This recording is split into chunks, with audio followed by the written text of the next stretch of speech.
And prior to joining Insperity, I've been in HR for over 25 years now.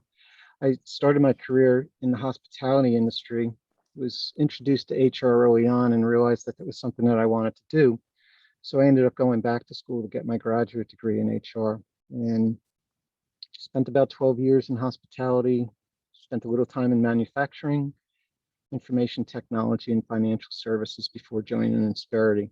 Along the way, I actually realized I felt that coaching was going to be a big part of HR, and I went back and got my coaching designation from the Institute for Professional Excellence in Coaching. And I do that with clients. Sometimes it's just in the moment, I'm doing a lot of stuff, and sometimes I'm working with executives or employees specifically on issues. And I also have my SHRM and my HRCI certification as well. So I'm going to share my slide deck. It's a small enough group that I think it would be great if we could just, stop me if you have any questions. Happy to answer them as we go along. And I'm just going to put this in full screen mode.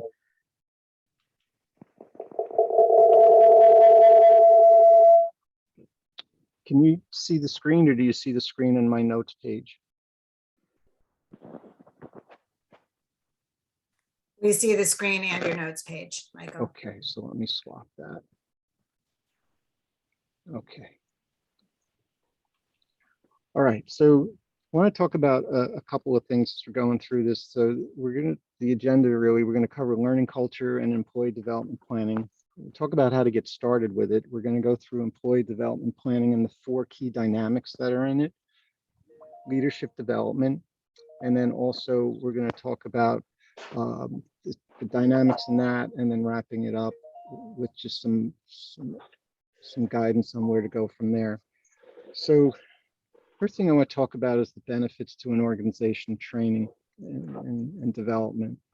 So enhancing employee engagement. Now that's one of the biggest things that we see there's an opportunity for. And the more we get people involved, the more they're going to feel like they're connected with the organization.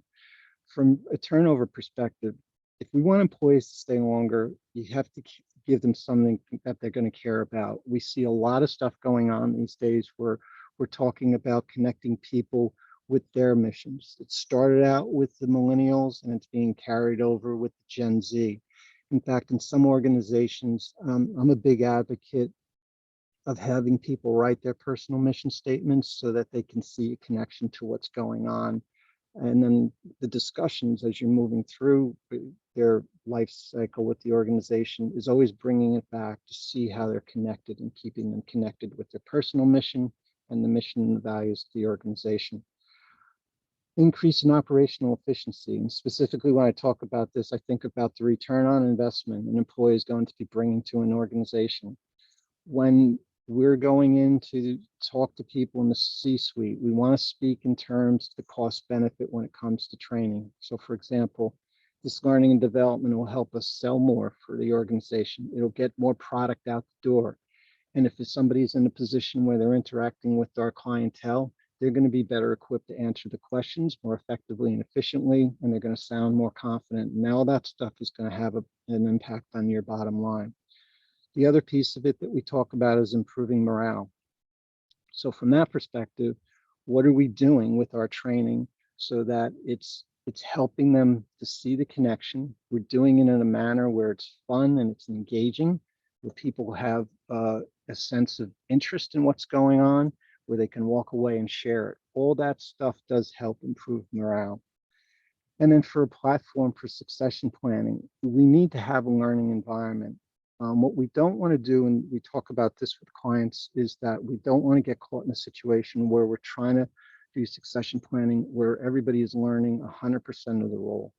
We really say, let's just focus on 25% of another role. So you have an understanding of what needs to be done. So worst case scenario, somebody gives notice and they're leaving, or they walk out unexpectedly, the operation can continue. And then if that were to occur, then we'll help the employee, and we'll do the fire hose learning for the other 75% so that they can pick up with that position until we find a replacement. One of the things that we talk about is that when we're doing succession planning, we cannot do it all at once.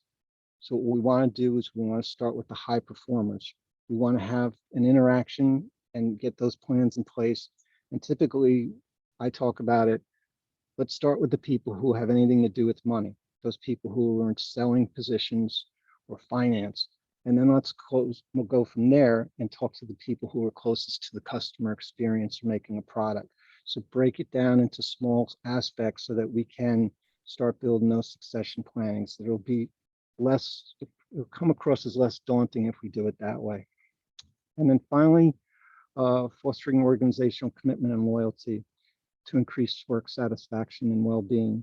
93% of employees said they would stay at a company longer if it invested in their careers. So we have to figure out a way to do that so that we're connecting with them so they have a reason to want to stay.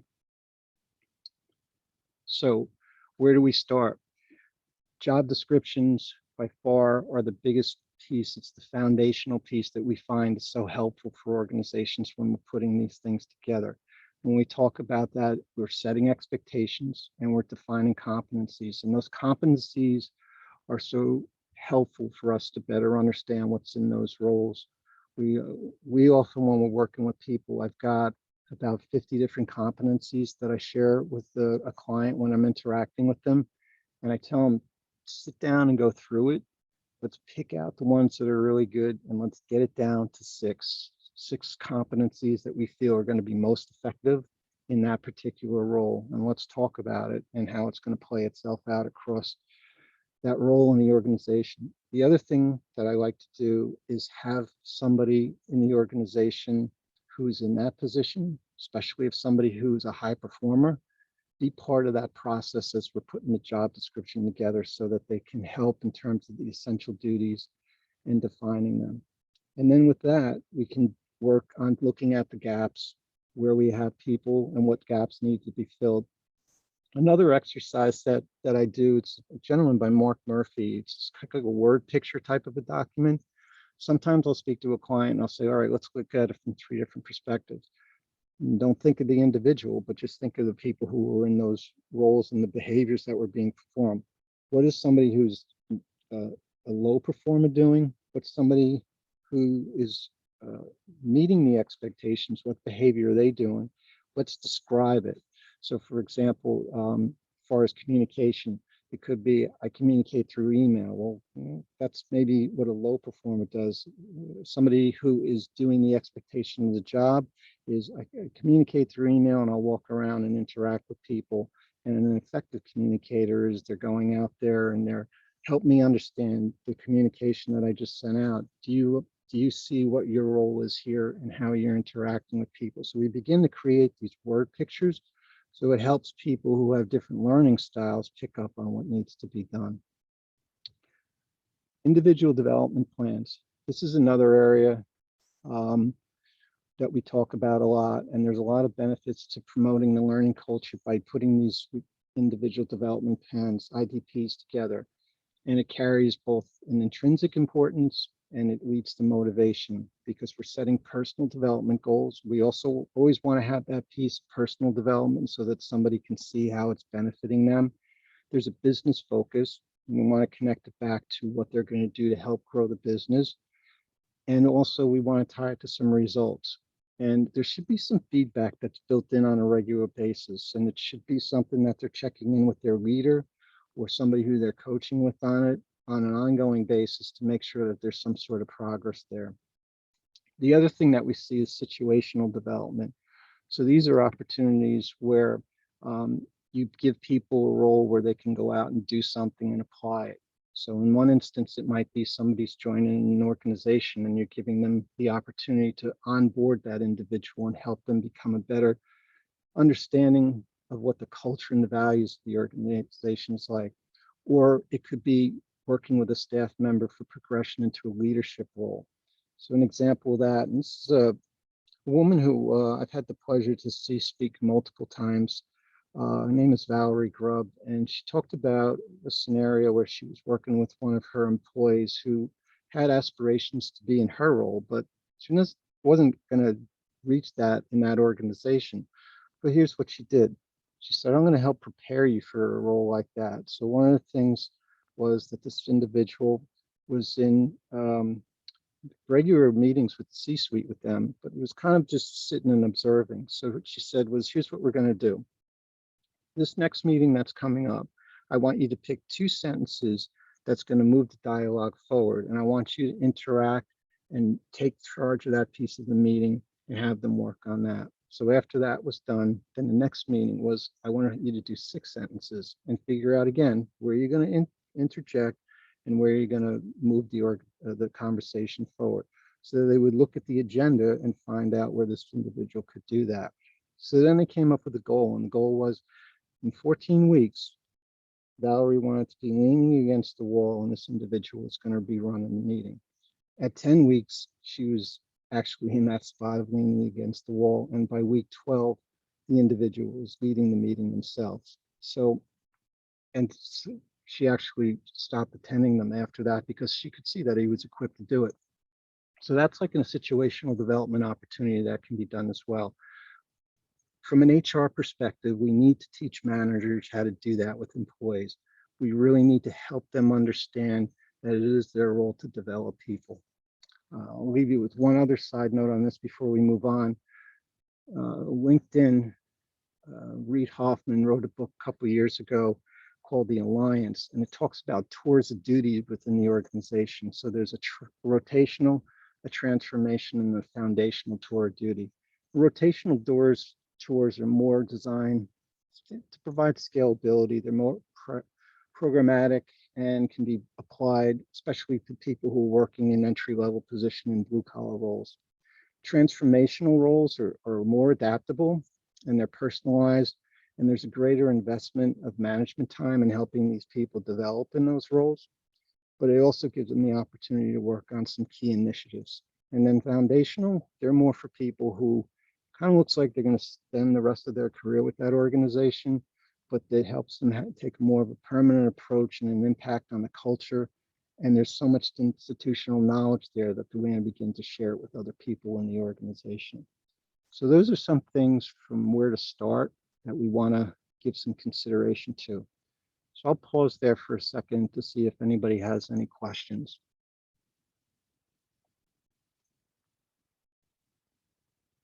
Okay. I'm just wondering, can anybody hear me now?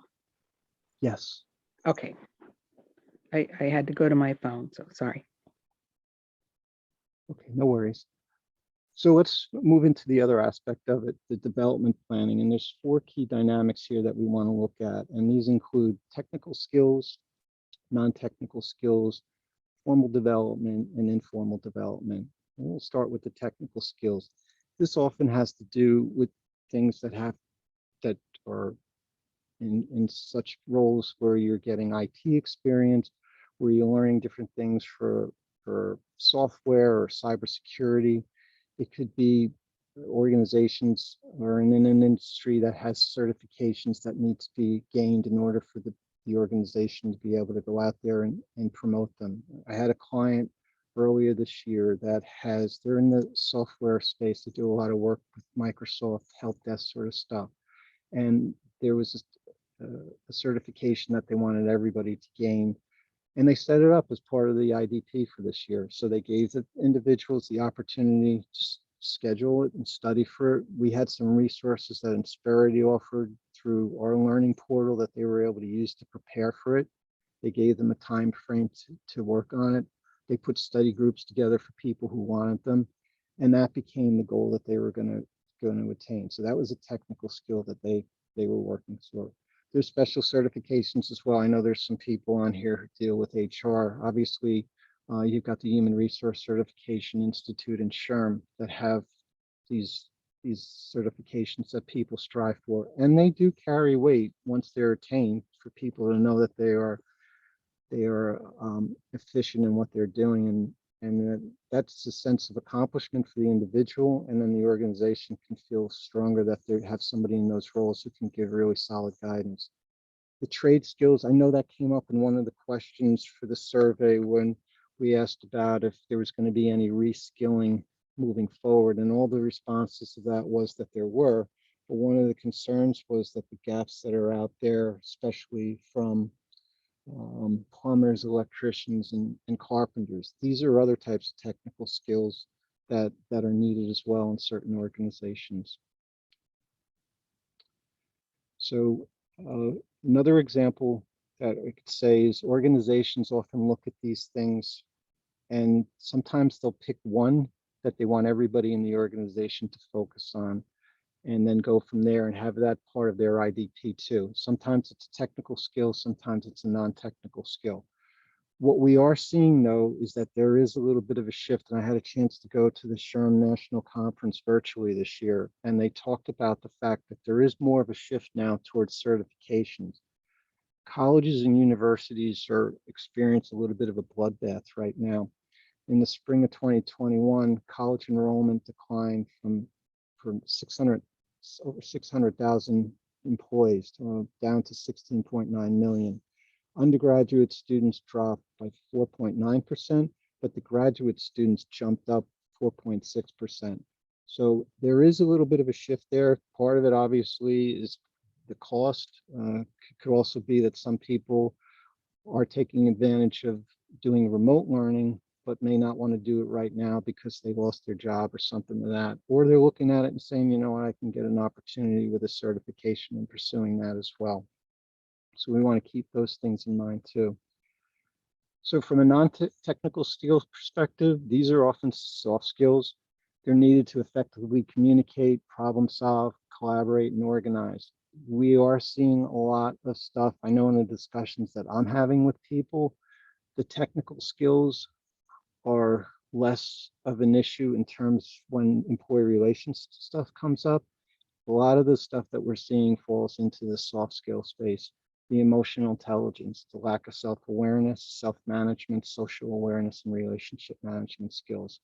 So we want to be conscious of that when we're building these types of individual development plans, and we're looking at the organization holistically as where there's opportunity for growth. Dozens of surveys reveal that the soft skills are more highly sought by an employer these days than hard skills. Now that could be argued, especially if you're in a field where you really need the technical skills. I know I spoke to a gentleman who's a good friend of mine, and he recently retired, and he was a chief engineer in a hotel. And he said when he went down and spoke to people at the union hall, they said there was a lot of gaps there. They just could not find people to fill a lot of those engineering types of jobs that are in those roles. And those are good paying jobs. They're six figures, but there's a gap there right now. But when we get beyond that, when we start looking at these other things, these are the soft skills that are being looked at. If your employees can communicate well with clients, they can listen, they can show empathy and demonstrate genuine care and concern, these are the things that are not only impacting customer satisfaction, but is helping to build the morale within your organization too. And the collaborative relationship piece, the ability to sit and put ideas out there, be creative and hear other people speak about them, be able to take the technical lingo that they have and transform it into verbiage that other people can understand. I worked for an IT consulting company at one point, and we would have some really brilliant people that we'd bring on. And it was always a fine balance in finding the people who had that skill set, but also had the good communication skills that we could put out in front of a client and feel confident that they were going to be able to represent what we brought to the table effectively and efficiently, and also build that trust with them as well. So we want to keep that in mind. One of the most sought after soft skills out there right now is critical thinking and the ability to solve problems. We see that a lot. The AI, artificial intelligence, is going on out there right now. You could see it when you go to Walmart or to Target. You know, you've got one individual who's overseeing a spot where 6 people are checking out, and Walmart's paying more for that type of a role, but the expectation is that individual is in it, is going to be able to solve the technical problems either with the customer checking out or if there's an issue with the machine.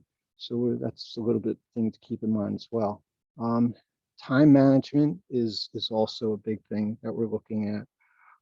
I actually took a course earlier this year through our local SHRM chapter, It was on improving Microsoft productivity, and that that was like an unexpected gift you get in May. You usually think you're going to get a gift around the holidays or your birthday, but that course helped me so much just to think entirely differently about managing my time in Microsoft and being effective.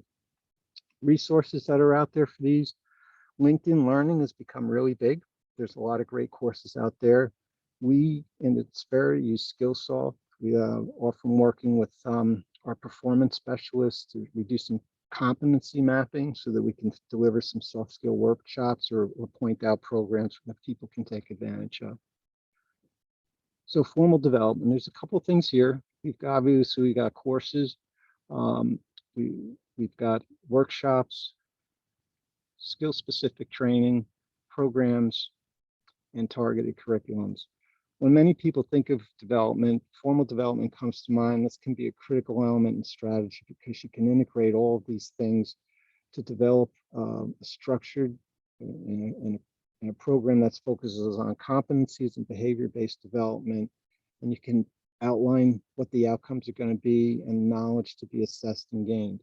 And when we put these things together, what we want to do when we're talking with individuals is really help them understand how they're going to benefit, both personally and professionally, and have them have a say in putting it together so that they feel connected with it. So from an informal development, what we're looking to do is learning by exposure. So a lot of this stuff can be on the job training, where we put staff in a realistic setting where they have the opportunity to learn from other people who are really effective and efficient. The beauty about that is that if you have somebody in a role who does it well and can explain it, that's a growth opportunity for them too. Perhaps you're building them to become a supervisor or somewhat of a coach and mentor. There's a gentleman by the name of Keith Ferrazzi, and his consulting business does this a lot. It's not just putting all the emphasis on people in the high-level leadership roles to be coaches and good ones, but getting it so that you can work it down through the organization so that people in mid-level roles and even lower roles can be good coaches and mentors to their colleagues. Because again, that's another way that we're bringing people together and building unity, and it's going to hopefully keep them connected and want to stay longer. So it develops a whole different perspective when we look at coaching and mentoring. Yes, you want to have some people in those roles who know it very well, but we don't want to overwhelm some of the people who perhaps maybe should be doing it, but also can hand some of that off so people can help each other learn and grow too. Organizational meetings, these are another area of opportunity. A lot of effective organizations now are using Google Docs, and people are putting their information in there beforehand. And then once it's in there, they go to the meeting and they're focusing on, okay, are we hitting the goals or what you're assigned to? If you're hitting them, what are you doing well? What can you share with other people? If you're not, what can we do to help you in this meeting time so that you're in a better position to succeed? There's another gentleman who I follow, his name is Shane Yount, and he talks a lot about, there's a scorecard that he does with organizations. When they go into the meeting, the scorecard is colored green or red. And if it's green, that means you're hitting your goal. And they're just going to really focus on the things that are in red so that they can get people back to the point where they're succeeding at that. And if it's been green for a couple of weeks, then there's an automatic audit check where they go to make sure that the goal is a stretch goal or if they need to revisit it. But organizational meetings have to be very engaging so that people want to come there and want to get involved and see that it's going to be a good use of their time. Another thing that I heard on meetings is, especially now that we've got people working remotely, is that we may want to look at the meeting and say, especially if we're doing it virtually and we're on Zoom, say, okay, the first 10 or 15 minutes, I want you on camera. And then after that, for the next 25 minutes, you can go off and then we'll come back on camera together. That's just another way to think about how perhaps keeping people engaged. And then community practices, business professional networks that are used to create and share professional knowledge. One of the things that I think if you've got an organization that's perhaps somewhat flat and you want to look to develop somebody and get them into a leadership role, suggest that they get involved in things in the community. So for example, SHRM, usually has a chapter or a state council.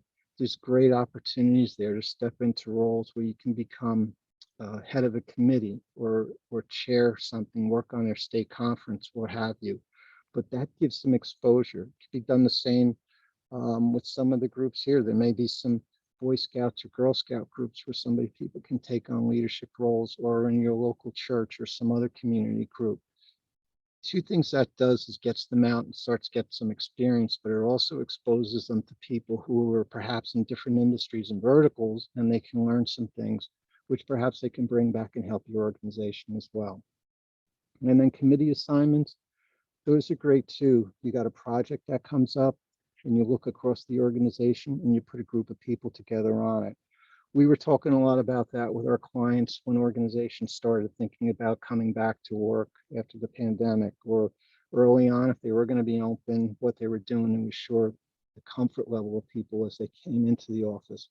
And what we were suggesting is it be a diverse group of people. You would have obviously your chief operations officer or whoever running that portion of the organization, somebody from finance. If you have somebody on site who does legal, HR, but then we were also suggesting too that you want to have somebody from marketing in there, because you wanted to put something together where when you were putting stuff out there, people felt that it was well laid out, you read well, and it gave a better opportunity for people to have confidence and buy into it. One of the things that I noticed here in Insperity, there was a lot of stuff that was going on early on, but at the bottom of every email, there was a pound, we got this. So there was a hashtag, we got this. And that was just a little bit of a marketing reminder to us about what we do and how we connect with each other. And then webs or apps. These are great opportunities too for instant access for learning. I go out a lot. I'll find a YouTube video and I'll watch something. Some of them may be short in nature, others sometimes they could be an hour long, but those are also great opportunities. Okay, so talk about this a little bit. So we've got these 4 things here, and this is an opportunity where we could see we can develop a learning culture and a development strategy. So let's take this situation where there's a goal is to orient a staff member to a technical aspect of a job. Maybe this was part of an individual development plan the staff member wanted to learn as part of their career pathing. So perhaps that involves getting certified or having them take some courses or a workshop that is coming up. If we did that, we may not have generated development satisfaction for the staff member and the purpose of the career impact for the organization. But if we gave the thought to enhancing development with communication skills, so now we're going from not just the technical skills, but also to some of the soft skills, and giving them the opportunity to present to a group, whether it's their team members or to the executives, and then signing a coach or mentor that can help them develop that and work so the technical side of it. This is going to be more effective for the individual and for the team, because it's going to give benefits to both the stakeholders, because they're going to have a better understanding of what this individual is doing, and more confidence to the individual who is actually involved in it. So the idea is we want to figure out a way to intertwine all 4 of these so that it's a program that keeps people engaged and involved.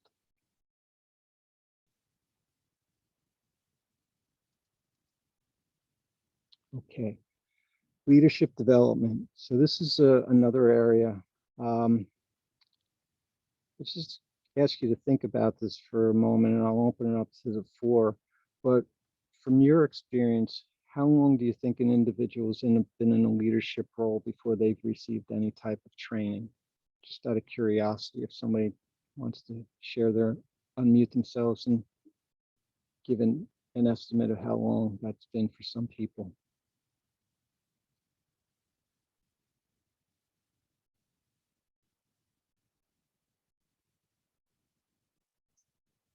Okay.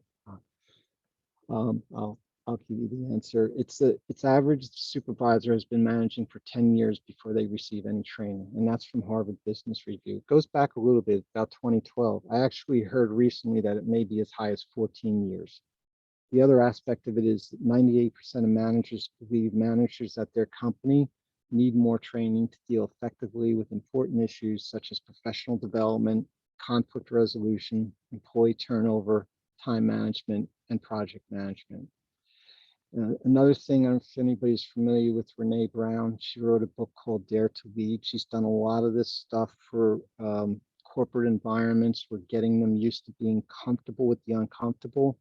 And a point that she made back in 2019 is that if you can't have uncomfortable conversations, you will probably not be leading in 5 years. It's that critical of a skill set that needs to be developed in leadership. So one of the challenges we often have is that people say we don't have time for this. When we're thinking about developing people, we have to think about a couple of things. How is that development going to impact the profit and loss statement? What the return on the investment is going to be? The other thing that I talk to people about is we want to say, how is this going to be impacting the company brand? In terms of how, if we don't have strong leadership, is how is it going to perhaps pollute the talent pool that we're out there trying to bring people in? How is it impacting us on social media, specifically Glassdoor, Indeed, and how many of us have gone out and looked to see what the comments that are out there? We could take it even further in the community, because if an organization is a local organization, word gets out, whether it's through people who are in schools, or perhaps it's even people who are in the career services area. If they're hearing that people aren't having a great experience with that organization, they may be hesitant to recommend that place to consider. And religious organizations too. If it's a community that's tight and people are trying to help each other find jobs, if they hear stuff, it can either help or hinder you. And the other piece we have to think about the company brand from is competitors. If competitors are hearing that it's not a great place to go there, they may also be, especially if they think some people may be looking to leave, maybe planting seeds that they want to rethink that. So the Ken Blanchard companies found that the average company operates today with a 5 to 10% productivity drag, meaning they're not getting stuff done, from less than ideal leadership practices. And they're saying that companies are forfeiting on average over $1 million a year in untapped potential. So that's another reason why we want to think about, when we're going into the leadership, the C-suite, we want to build a business case for leadership development and training. So this is a quote from John Kennedy: leadership and learning are indispensable to each other. And it's true, we've got to think about how they benefit one another. So some of the things we want to take into account here are all these. Some of them we've spoken about already, but I just want to focus on a few specifically. So that is that companies that make and execute decisions well outperform peers on key financial metrics. And this was done for a 5-year average. This was a study that was done by Bain Company between 2014 and 2018. So in those 3 areas, it was in revenue growth. These companies 4.8 times better, total earnings before tax growth 5.5 times better, and total shareholder return 4.1 times better.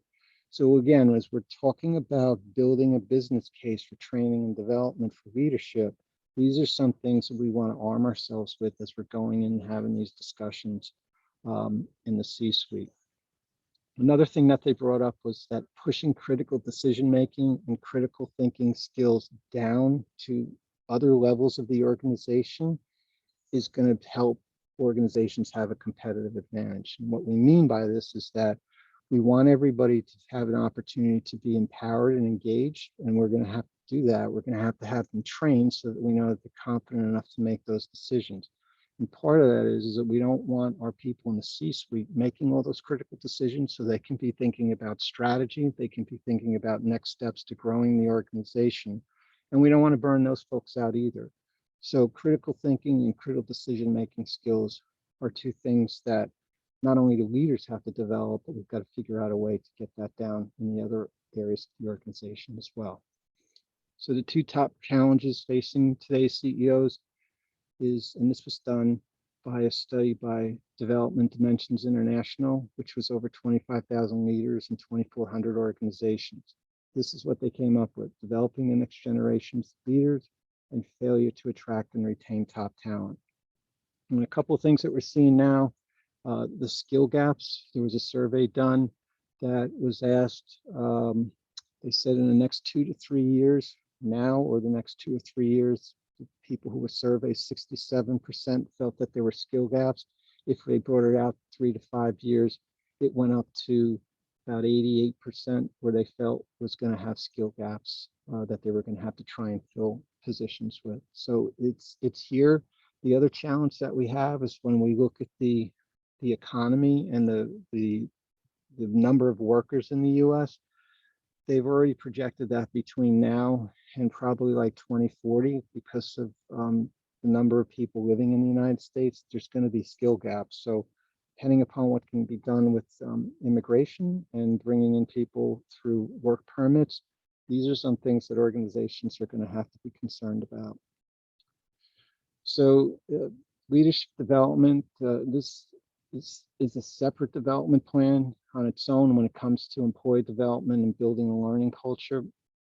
We want to, again, focus on all of these things here, but the learning cultures recognize the need to help both the next generation of leaders while having a strategy for the incumbent ones. And what we mean by this is that we've already got to be thinking about who's going to be filling these roles as people are in it. May not be right away, but we want to start building some things so these individuals have the opportunity to learn and grow from people who are in those roles right now, so that they can pass on that knowledge and experience, so that those people coming into the roles are better suited to keep the business rolling without there being too many gaps. One of the things that we see is that some organizations are building what they call like leadership academies. So they're giving people the opportunity to almost put an application in to be accepted, to go through a whole program where they're going to get to learn some things that are formal. It's going to have an opportunity to interact with people who are in senior leadership roles so that they can learn from their experiences, and then giving them assignments where they can go out and role play and actually reach out to other team members in the organization to assist them. I actually participated in one of those recently, where it was an individual who was in this leadership academy for Insperity, and they asked if they could interview me and kind of practice a scenario on it, on me, and so that they could develop these leadership skills. And there was a third person in the group to observe it, and then we were given the individual feedback on how they did. So these bringing this stuff to life and working with people like that application makes it easier for people to walk away and feel like they can understand how it's going to add value for them. So wrapping it up, some of the things we want to keep in mind here: new hire onboarding. This is a great area of opportunity, and I often think it's a lost opportunity for people, because in some organizations, it's really just concerned about getting the necessary paperwork on board so that they can get paid, and then get them out on the floor and help them start doing the work.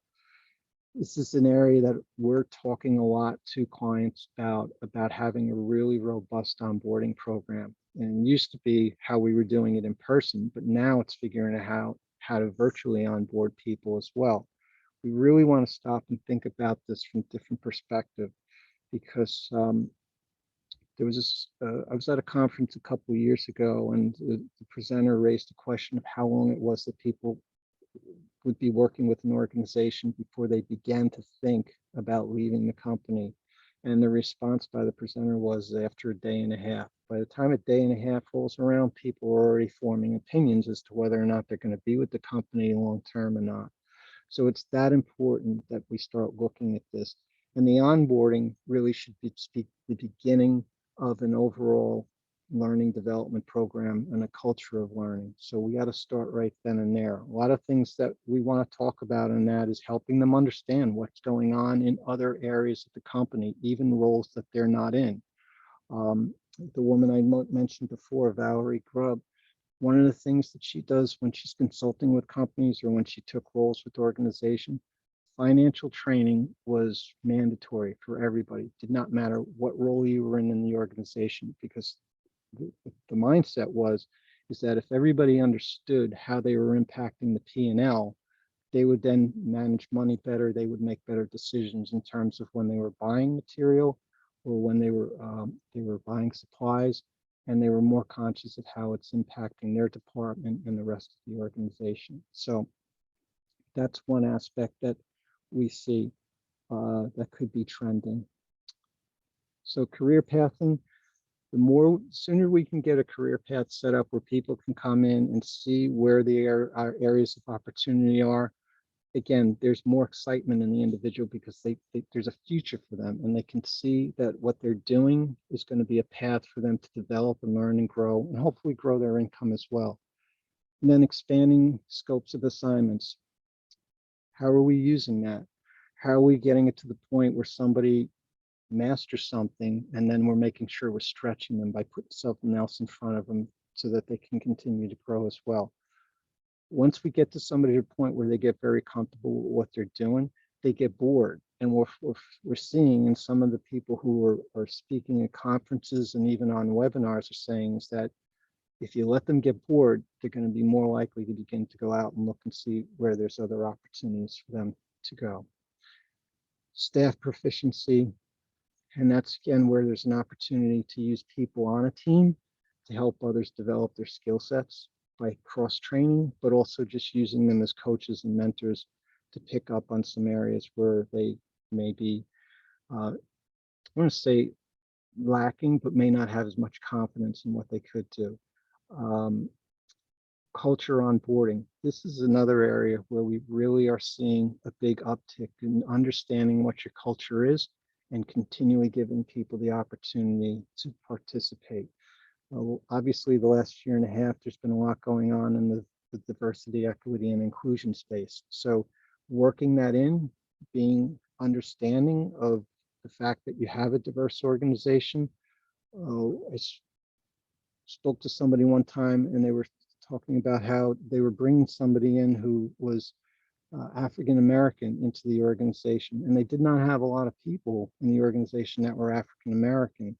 So what they ended up doing was they found themselves a mentor from somebody outside the organization to help them understand what it was like to be working in an organization, and perhaps a bit of a trail setter in terms of breaking down the barrier and making the organization more diverse. So you want to find people who are going to help that so that when you do begin to expand and become diverse, those people feel comfortable, and giving them a resource, somebody that they connect and speak with.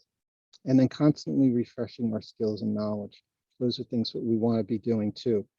It's important. Annually, we have a series of stuff that we go through to make sure that we're on top of things in terms of our discrimination, harassment prevention training, workplace safety, technology to make sure that we're not leaving ourselves vulnerable in the way that we're using email, and we're not getting caught up in any phishing scams and stuff like that.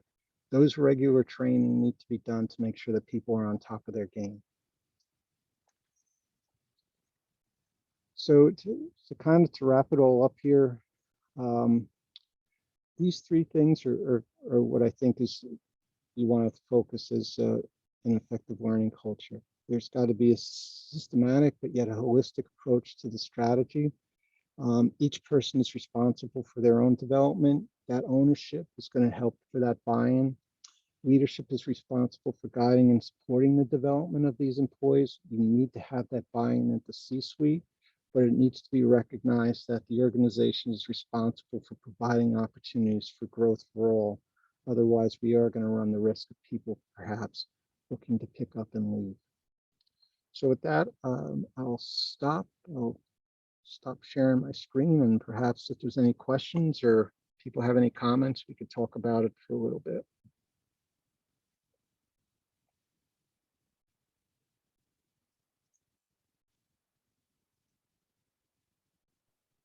I have a question about onboarding, actually. What is your advice for smaller companies or organizations who don't have a dedicated department for this, and sort of the best department or person to handle onboarding for a smaller staff? Sure, yeah, and that is something that does come up. So what I've seen happen is that some organizations will put like a project team together, and they'll break it down, and they'll come up with different things where people will be assigned aspects of the training. One of the things that we see that can be done now is, because it's pretty easy with Zoom or whatnot to record something. So because we want organizations to really know what's going on in every area, perhaps the COO or the chief operating officer or the controller doesn't have time to meet every time there's somebody that comes on new. But if we had them record like a 5 to 7 minute little video of what the organization does and in that department and how that's impacting other areas of the organization, then we can take that training video and build it into the onboarding piece. So they got to make the commitment once to do that, but then it's there and they can go back and refresh it after a period of time. So that's one aspect of it.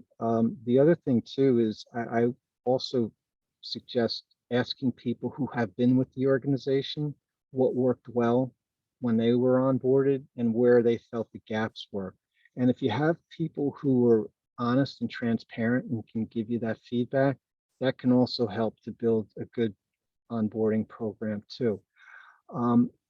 Beyond that, the other thing which I think sometimes gets overlooked is I am a firm believer that when somebody comes into the organization, that they should go through discrimination, harassment prevention training within the first 72 hours. And that's because I really think it's critical that that sets the message and the tone of what the organization is like, what the culture is, what will not be tolerated.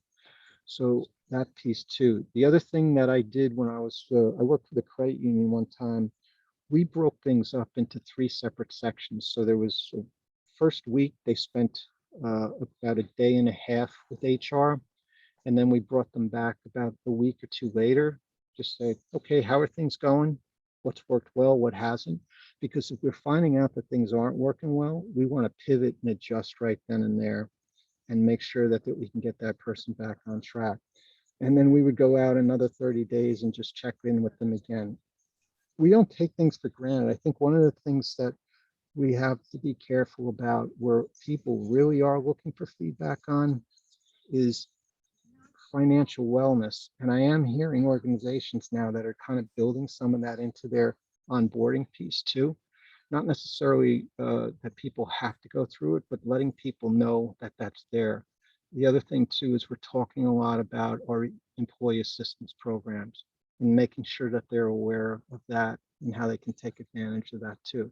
Because we know all these things are they're going to come up for us at some point or another. And we want people to understand where the resources are and how quickly they can get their hands on it. I don't know if that's fully answered your question or not. Yeah, Michael, you hit on a couple things that I like to try to work in here. First of all, giving a new employee a little bit of sense of security, and also the fact that you want their input, on things on how they want to see. Even though you've probably built a better mousetrap, and something we've often talked about, you might know of a better way. Show me before you start jumping into it first. Show me what you want to do if you're going to change something. Keep them active, keep them involved. You mentioned earlier also the fact that, a board employee with nothing to do, sitting there twiddling their thumbs, is not a good thing, because that phone is just too easy access to go goof off somewhere else, which I thought was really great. And also giving them some responsibility and authority to follow through. So, I mean, those are some practices that we try to also incorporate here with the things I do, but still with the oversight of management looking over, okay, let's try to keep you on track and keeping you productive, or finding what's going on, or, nothing wrong in having a clear desk, but as long as you're staying busy. How would you even address something like that, Michael? So how to keep them busy or how to keep them involved when you're not around? Yeah, so a couple things come to mind. First of all, if your organization is talking about goals on a regular basis, that's very helpful. I think if you're curious, try one day, like on a Friday, if you were walk into a department and just say, did we win or lose this week? And see what they come back with and tell you. Because if they're like, I don't know what you're talking about, then I think there's an opportunity to go back and talk about, well, maybe we have to talk about what you're tied to and what you're doing so that you have a better understanding of what's going on. I also think it's important to have regular touch bases with employees. And when people hear that, sometimes they groan. And I stress that it's a standing conversation. That has to be no more than 5 or 10 minutes. But ask people and say, all right, so just want to ask a couple of questions of you. How are you feeling about your role? How are you feeling about your ability to use what you feel are your strengths in this role? And where do you feel, what do you feel about the company right now? Just those 3 questions and having that interaction with people will get a better sense of whether or not they do feel like they're being fully utilized. And if they're not, then begin to say, well, when you think about your next stage development, what's something that piques your interest that you think you'd like to do here that perhaps we could begin training you on? And I think just by asking that question and getting them to buy in or something, you're going to put them in a better position to want to open up and share with you. It comes to trust, though. And if people, and I'm not saying this is the case all over, but sometimes when people haven't done this for a long period of time, if they first go in there and try to do it, people might look at them a little strange. So they're going to have to start to figure out ways to build trust. I think giving solid, positive feedback when they do something right, not just, hey, thanks for the job you did today, but hey, thanks for the fact that you recognized that there was potential risk there and you took the initiative to go over there and address it before somebody potentially got hurt. I really appreciate the fact that you were looking out for the organization and your colleagues by doing that. I don't know if I fully answered your question, David.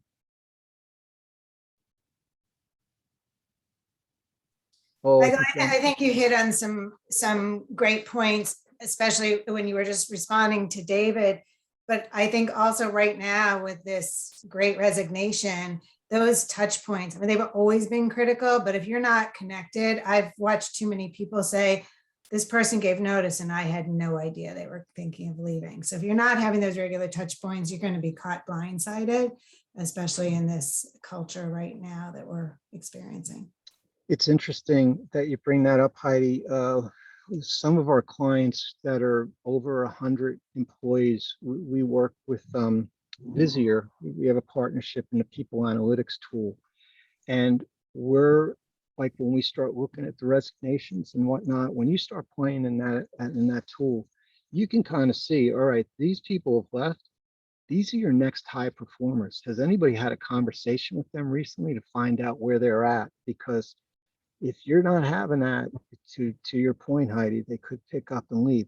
So we know that perhaps not everybody can do that, but I would say that's discussion of conversation at a team meeting, is to say, all right, we've seen what happens. Here's what our turnover is year to date, either collectively or in this department. I want to spend the next 20 minutes about having a discussion, and let's talk about each department and where we think we're at potential risk for somebody to be poached or walk out. Those to me are more engaging, strategic meetings that people are going to come to and want to participate. And if you've got people in the C-suite who are open to being vulnerable and are willing to hear feedback that may not be the best feedback, but it's important, I think those are the organizations that get ahead of it. There was a gentleman I met years ago. He's actually a Catholic priest. His name was Father Martin Padavani. And he said the only difference between functional people and dysfunctional people, functional families, dysfunctional families, and functional organizations and dysfunctional organizations, is that the functional people in that category understand there's a dysfunction and they're willing to work on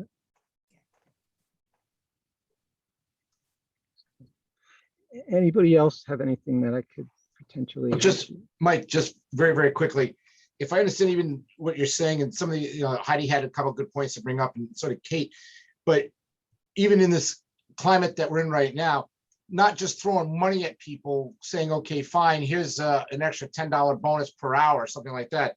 Is that something that you'd even encourage or say, no, it's, I mean, we're all business people and we try to also keep the bottom line down. And let's be honest, payroll or employee cost is a very high, rate of that, or a good portion of that.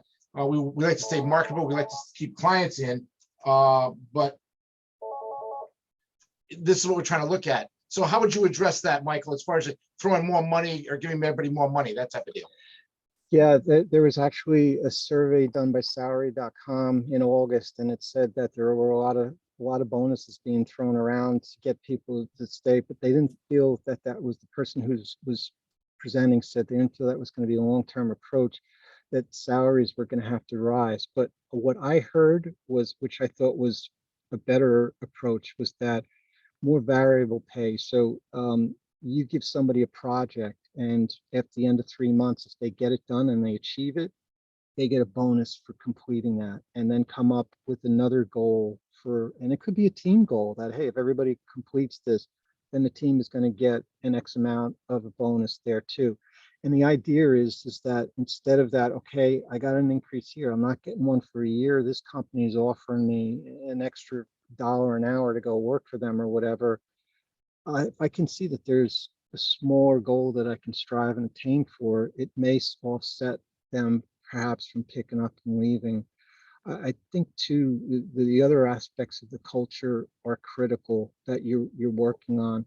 I know there are organizations out there that people say, well, we can go work somewhere else, but I know I'm not going to be surrounded by people who are going to care about me as much as them in this organization. And there is a little bit of an offset there.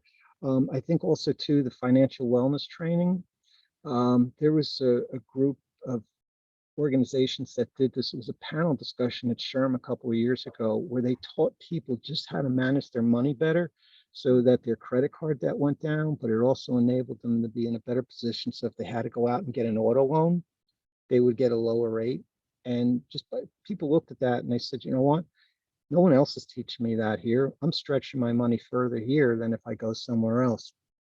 To that end, and this is something that Susie Orman spoke about, emergency saving plans is something that is on the horizon. And what that is, it's a post-tax deduction. So the individual can put in like $25 a week and it's there for them. It doesn't have as many restrictions as a flex spending account.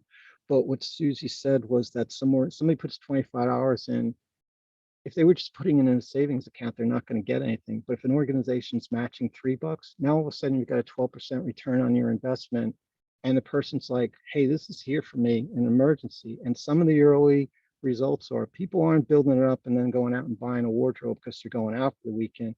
It's there in case they got to replace the tires for their car, somebody gets sick, and now they got to pick up a prescription that they may not have money in the pocket. So that's another thing that may be something to look into. I think I would love to add to that. I think those are all great. And I hadn't heard about the emergency savings plan. So that's an interesting learning for me. But I think what's really important, David, I've heard too many companies throwing money at people and those people aren't staying. It's really knowing what's important to the individual employee, because maybe for some person it's financial, but for others it could be they want the stretch assignment, they want to know what their career path is, whatever it is. And if you're not having those conversations, you're throwing a dart and you're throwing something at the wall and hoping it sticks.